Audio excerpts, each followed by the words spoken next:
চাচি আমাকে একবার বলেছিলেন যে তিনি অন্ধকারে একা থাকতে খুব ভয় পান, তাই তিনি প্রায়ই আমাকে তার ঘরে ডেকে নিয়ে যেতেন। একদিন বাড়িতে আমাদের দুজন ছাড়া আর কেউ ছিল না। হঠাৎ প্রচণ্ড ঝড় বৃষ্টি শুরু হলো। চাচি আমাকে তার ঘরে ডাকলেন। যখন ঘরে ঢুকলাম চাচিকে দেখে আমি চমকে গেলাম, কারণ তিনি অনেক সুন্দর ছোট জামা পরেছিলেন। চাচা তখন কয়েক মাসের জন্য বাইরে গিয়েছিলেন কাজের খাতিরে। চাচি আমাকে একদিন অন্ধকারের অজুহাতে তার ঘরে ডেকেছিলেন। এক রাতে যখন আমিও চাচি খাতে ঘুমাচ্ছিলাম, মাঝরাতে হঠাৎ করে আমি কিছু অদ্ভুত কিছু অনুভব করলাম। চোখ খুলতেই যা দেখলাম তাতে আমি অবাক হয়ে গেলাম। তারপর চাচি আমাকে দিয়ে জোর করে বাকিটা গল্পটা শোনাচ্ছি। আমার নাম সুজয়। আমি 21 বছর বয়সী। আমার চাচি ছিলেন অনেক সুন্দর আর অনেক ফর্সা, যে কেউ তাকে দেখলে মুগ্ধ হয়ে যাবেন। চাচা ও তার রূপের প্রেমে পড়ে তাকে বিয়ে করেছিলেন। চাচি সবসময় সাজগোজ করে থাকতেন। একাদশ শ্রেণীর পরীক্ষা দেওয়ার পরে আমার ছুটি শুরু হয়েছিল, তাই আমি মা বাবার কাছে অনুমতি নিয়ে চাচি ও চাচার বাড়িতে ছুটি কাটাতে যেতে চেয়েছিলাম। চাচার বিয়ে মাত্র 3 মাস আগে হয়েছে, তাই আমার বাবা মা আমাকে সেখানে যেতে নিষেধ করেছিলেন। কিন্তু আমি অনেক বছর ধরেই চাচার বাড়িতে যাইনি, এমনকি তাদের বিয়েতে যেতে পারিনি, কারণ তখন আমার পরীক্ষার সময় ছিল। চাচার সঙ্গে দেখা করার জন্য আমি খুব আগ্রহী ছিলাম এবং নতুন চাচিকে দেখতে চাইছিলাম। বাবার কথা ছিল যে আমরা পরে কখনো দেখা করতে পারব, কিন্তু আমি তখনই যেতে চাইছিলাম। শেষ পর্যন্ত অনেক বুঝিয়ে বাবা চাচার বাড়িতে যাওয়ার জন্য রাজি করালাম। মাঝে মাঝে ভাবি হয়তো ভালো হতো যদি তখন চাচার বাড়িতে না যেতাম, কারণ এত কম বয়সে চাচি আমার সাথে এমন কিছু করবে যা আমি ভাবতেও পারিনি। একটি নতুন অভিজ্ঞতার সন্ধানে আমার জীবনে একটি গুরুত্বপূর্ণ দিন এসেছিল। তা ছিল শনিবারের একটি দিন, যখন আমার বাবা আমাকে চাচার বাড়িতে নিয়ে গিয়েছিলেন। কিন্তু আমাদের পৌঁছানোর পর দেখি বাড়ির বাইরের দরজায় তালা বন্ধ। মনে হলো চাচি হয়তো কোথাও গেছেন। বাবার ফোন করার পর জানতে পারলাম তারা শপিং করতে বেরিয়েছেন এবং বাড়িতে ফিরতে কিছুক্ষণ লাগবে। তাই আমরা বাড়ির বাইরে দাঁড়িয়ে তাদের জন্য অপেক্ষা করতে লাগলাম। প্রায় 2 ঘন্টা পর চাচা চাচি বাড়িতে পৌঁছলেন।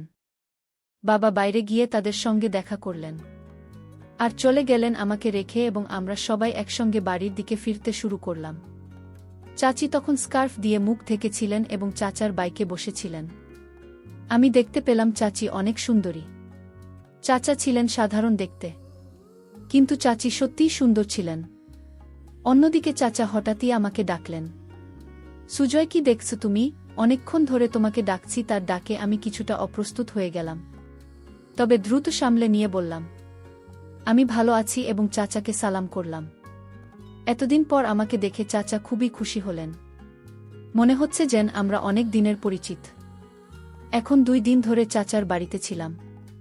চাচি আমার প্রতি পুরোপুরি যত্নশীল ছিলেন এবং আমার জন্য সবকিছু ঠিক রাখছিলেন। চাচা ও চাচিকে দেখে মনে হচ্ছিল আমি নিশ্চয়ই আমার ছুটির পুরো সময় এখানেই কাটাব। তবে আমি জানতাম না যে আমার এই সিদ্ধান্ত পরবর্তী সময়ে এমন একটি মোড় নিতে পারে যা আমার জীবনকে পুরোপুরি পরিবর্তন করে দেবে। আমি আশা থেকেই লক্ষ্য করছিলাম চাচি আমার সামনে অন্য রকমভাবে চলাফেরা করত। আমার কাছে বিষয়টা অবাক করার মতো ছিল। আমি মাঝে মাঝে তার দিকে চেয়ে থাকতাম। আমি মনে মনে ভাবতাম এসব চাচির কাছে সামান্য, কারণ তিনি শহরে থাকেন আর শহরের সবাই এই রকম ভাবে চলাফেরা করে আমার কাছে অন্যরকম লাগত। কারণ আমি গ্রাম থেকে এসেছি, সেখানে কেউ এভাবে চলাফেরা করত না। আমি আসার পর থেকেই চাচ্ছি আমার অনেক কাছাকাছি থাকতে শুরু করেছিল। তার এমন ব্যবহারে আমি মাঝে মাঝে ভাবতাম আমরা অনেক আগে থেকেই পরিচিত। 3য় দিন সকালে আমি যখন ঘুম থেকে উঠলাম, তখন বেলা 4টা। ঘর থেকে বেরিয়ে দেখি চাচা ব্যাগ গোছাচ্ছেন। তাকে ব্যাগ করতে দেখে আমি জিজ্ঞাসা করলাম, চাচা, আপনি এত সকালে কোথায় যাচ্ছেন? চাচা বললেন যে তাকে একটি জরুরি কাজে 2 মাসের জন্য বিদেশে যেতে হচ্ছে।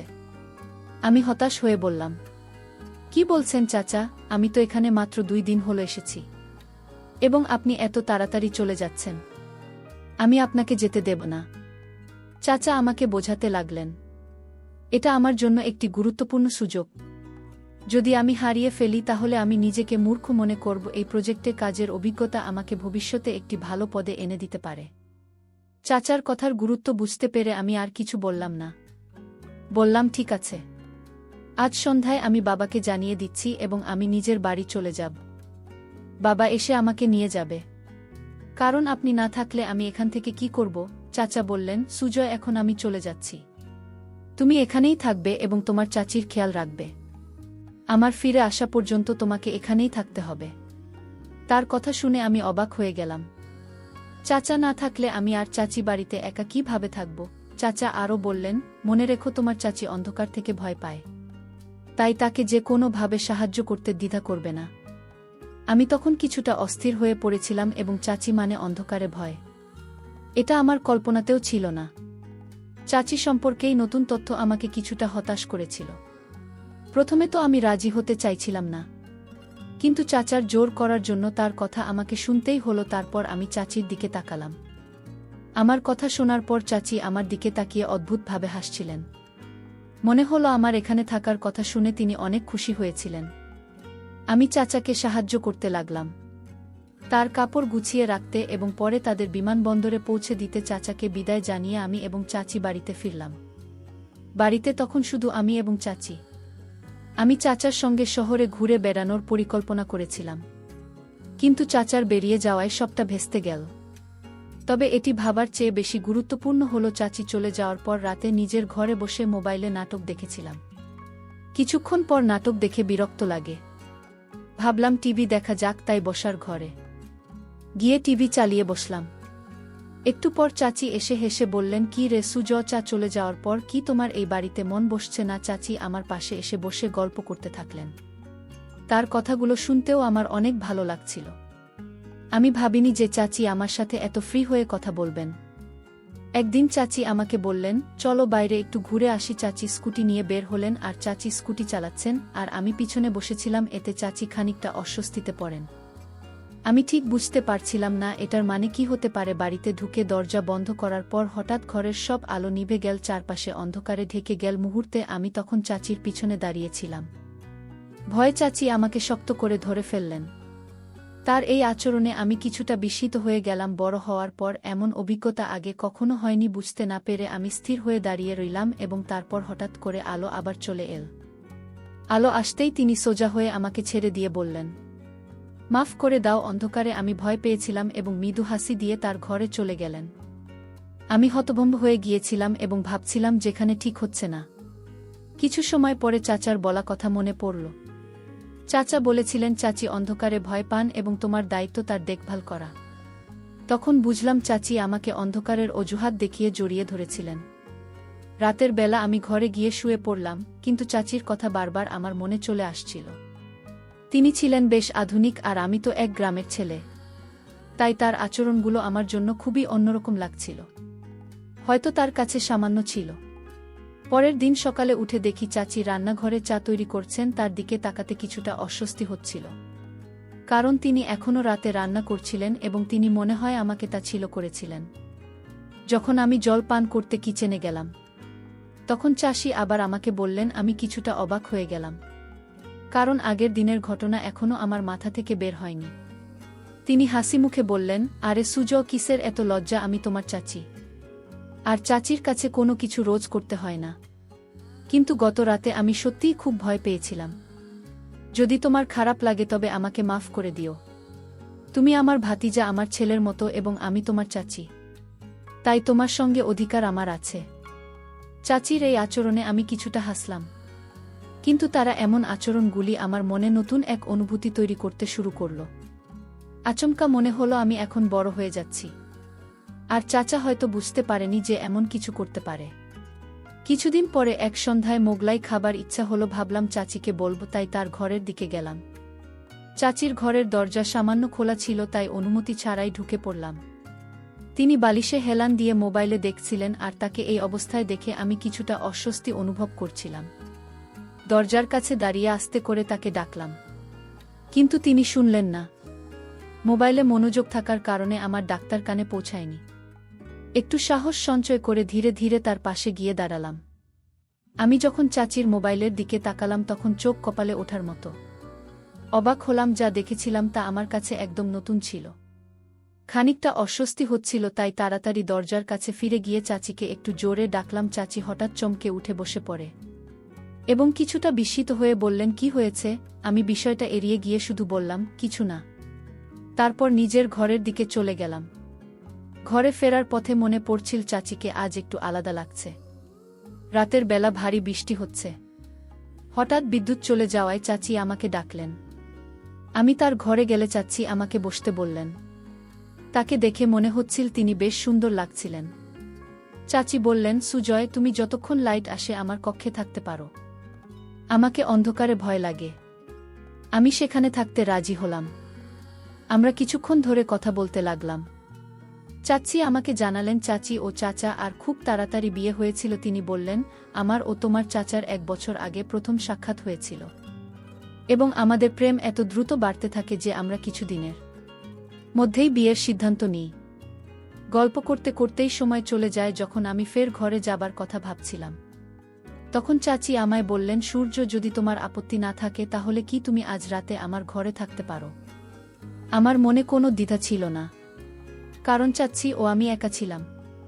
তার সাথে গল্প করতে আমার বেশ ভালোই লাগত। তাই আমি রাজি হয়ে গেলাম। আর চাচাও আমাকে আগেই বলে রেখেছিলেন যে চাচির খেয়াল রাখতে। সারা রাত বৃষ্টির আওয়াজ চলছিল এবং আমি ঘুম থেকে উঠে দেখলাম চাচি অত্যন্ত আনন্দিত, যা আগে কখনো আমি তার মুখ দেখিনি। ব্রেকফাস্টের সময় তিনি আমাকে বলেছিলেন, এখন বৃষ্টির দিন, তাই তুমি আমার ঘরে থাকতে পারো।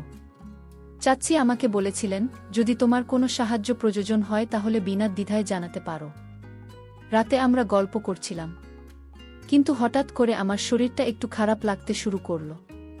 চাচির কথাগুলো কিছুটা অস্বস্তিকর লাগছিল, যদিও ঠিক বুঝে উঠতে পারছিলাম না কেন শরীর খারাপ লাগলেও কোনোভাবেই তার ঘরে বসে রইলাম। এখানে আসার পর থেকে চাচি আমাকে রোজ রাতে 1 গ্লাস করে দুধ পান করতে দিতেন। আজও তিনি দুধের গ্লাস নিয়ে আসলেন। আমি খেতে খেতে গল্প চালিয়ে যেতে থাকলাম। একসময় অজান্তে ঘুমে ঢুলতে শুরু করলাম, আর কিছুক্ষণ পর ঘুমিয়ে পড়লাম। চাচিকে জান রাতে আর সৌন্দর্য লাগছিল, তবে মনেও নানা রকম চিন্তাবিদ করছিল। তার পরের দিনের কথা মনে একটা অদ্ভুত হচ্ছিল, যখন দেখলাম চাচি বাইরে গেছেন আর তার ফোনে বারবার কল আসছে। হঠাৎ পেটে আবার ব্যথা শুরু হলো। আমি তখন বাবাকে ফোন করে জানালাম যে বাড়ি ফিরতে চাই। বাবার কথায় চাচি কিছুটা বিরক্ত হয়ে বললেন, কি তোমার চাচা কি তোমাকে বলেনি যে আমাকে দেখতে হবে, এখনই যেতে পারবে না? চাচির কথা শুনে আমি কিছুটা হতবাক হয়ে গেলাম। কোনো সম্পর্ক আর কি দেখার কথা?